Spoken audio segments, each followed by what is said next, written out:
पंजाबी बिरादरी सेवा ट्रस्ट के संस्थापक व अध्यक्ष रामचंद्र पोपली हमारे चैनल पर आए और उन्होंने अपनी संस्था के बारे में विस्तृत तौर पर बताया कि वह किस प्रकार इस ट्रस्ट में कार्य करते हैं और किस किस प्रकार से निष्काम सेवा भाव से समाज के प्रति समर्पित है।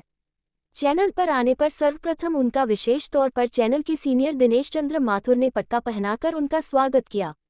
वहीं चैनल के मुकेश जौहरी ने रामचंद्र पोपली से विशेष बातचीत की। नमस्कार, मैं मुकेश जौहरी एसके के स्टूडियो की तरफ से। आज हमारे पास पंजाबी बिरादरी सेवा ट्रस्ट के जो है संस्थापक हमारे साथ आए हैं पोपली जी। आइए से जानते हैं कि किस तरह की संस्था है और ये आगे एनसीआर में या पूरे देश में किस तरह की सेवाएं दे रहे हैं। पोपली जी, बहुत बहुत स्वागत है हमारे चैनल में। धन्यवाद आपका। कुछ बताइए, अपने एनजीओ के बारे में कुछ बताइए, ट्रस्ट के बारे में। आपका बहुत बहुत धन्यवाद, आपने मुझे अपने स्टूडियो में बुलाया, बहुत अच्छा लगा। ये हमारी संस्था अभी ज़्यादा पुरानी नहीं, लगभग 2.25 वर्ष हुए हैं इसको बने हुए, और रजिस्टर्ड संस्था है पंजाबी बिरादरी सेवा ट्रस्ट कम एनजीओ। हम एनजीओ का काम भी करते हैं।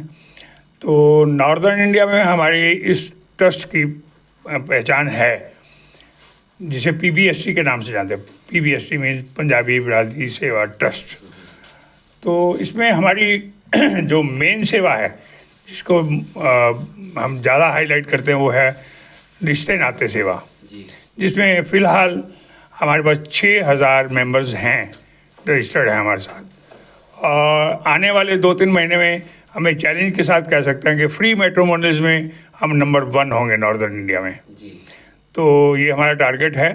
और इसके अलावा हम लोग साधु सेवा, विकलांग बच्चों के लिए सेवा, अनाथ बच्चों की सेवा और कैंसर पीड़ित बच्चों की सेवा भी करते हैं।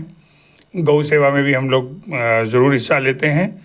और हम लोग गाज़ीपुर शमशान घाट पे पंजाबी बिरादरी सेवा ट्रस्ट का वहाँ रजिस्टर में कई बार नाम लिखा होगा, हम लोग महीने में 2 बार उन अनजान शवों के लिए, लावारिस शवों के लिए लकड़ी की व्यवस्था करते थे।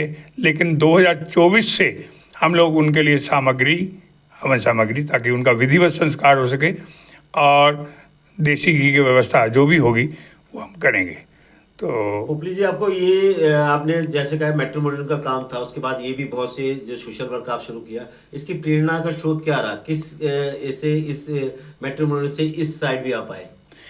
देखिए, मैट्रिमोनियल की सेवा हमने इसलिए की कि मैरिज ब्यूरोज वाले जो है ना, लोगों से पैसे ले लेते हैं लेकिन काम नहीं करते।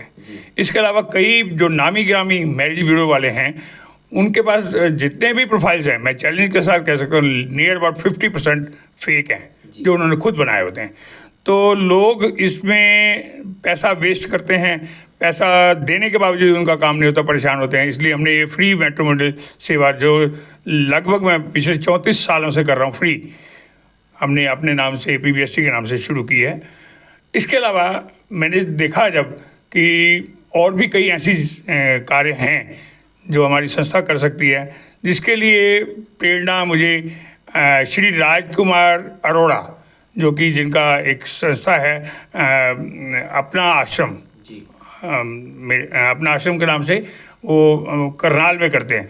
जब मैंने उनके बारे में सुना तो मुझे बहुत अच्छा लगा। एक टीवी इंटरव्यू में मैंने देखा, अमिताभ बच्चन जी के सामने एक व्यक्ति बैठा था, जिनके पास लगभग 16 ऐसे वृद्धाश्रम हैं, 16 ऐसे अनाथ आश्रम हैं, जिनमें वो प्रतिदिन का खर्चा लगभग 1 लाख रुपए है। तो अमिताभ बच्चन जी ने जब उन्होंने कहा कि आपका ये खर्चा कैसे चलता है और आप इसके लिए कहाँ से पैसा लेते हैं, तो उन्होंने एक ही जवाब दिया कि सर, मुझे आपसे पैसे की ज़रूरत नहीं, जो पैसा देने वाला ऊपर वाला है। हम तो रात को लिख के रख देते हैं और सुबह हमारे पास सब कुछ आ जाता है। तो उनसे मुझे बहुत ज़्यादा प्रेरणा मिली कि आज उन्हीं की प्रेरणा के स्वरूप मैं ये कह सकता हूँ कि पिछले साल हमने लगभग 24-25 कार्यक्रम किए और हमें पैसे का पता ही नहीं कहाँ से आया। आज भी हमारी संस्था में इतना पैसा तो है, हम 10 प्रोग्राम बढ़िया से कर सकते हैं। तो इसके लिए मैं तो ईश्वर का धन्यवाद दूंगा कि उन्होंने मुझे प्रेरणा दी, कैसे दी। और एक अपना एम ये जरूर था कि जब मैं जाऊं इस संसार से, तो कम कुछ लोग तो याद करने वाले हों। तो ये प्रेरणा है मेरे लिए। ये प्रेरणा मिली। तो पोपली जी, इतने अच्छे आप कार्य कर रहे हैं समाज के लिए, देश के लिए, तो आपकी संस्था से लोग किस तरह जुड़ सकते हैं, ये इसके बारे में कुछ बताएंगे आप? हाँ, उसके लिए कुछ नहीं, हम लोग समय समय पर, जो अभी फ़िलहाल हमारे पास 6-7 हज़ार लोग हैं, उनको हम मैसेज देते रहते हैं व्हाट्सएप के थ्रू। अभी तक हम व्हाट्सएप के माध्यम से थे और यूट्यूब के माध्यम से भी हमारे कुछ बनी क्लिप्स, लेकिन अब आपके थ्रू मैं कोशिश करूँगा कि हम मैक्सिमम लोगों तक जुड़ें और PBST को लोग जान सकें। हमारे दर्शकों को आप कुछ कहना चाहेंगे, कुछ प्रेरणा के लिए, कि वो आपके चैनल को कुछ अपील करना चाहेंगे अपने ट्रस्ट की तरफ से? मेरी सबसे यही हाथ जोड़ के प्रार्थना है कि हमारा एक ही नियम है कि प्रतिदिन एक नेक काम करें, नर सेवा नारायण सेवा, इसी उद्देश्य को लेकर हम चलते हैं।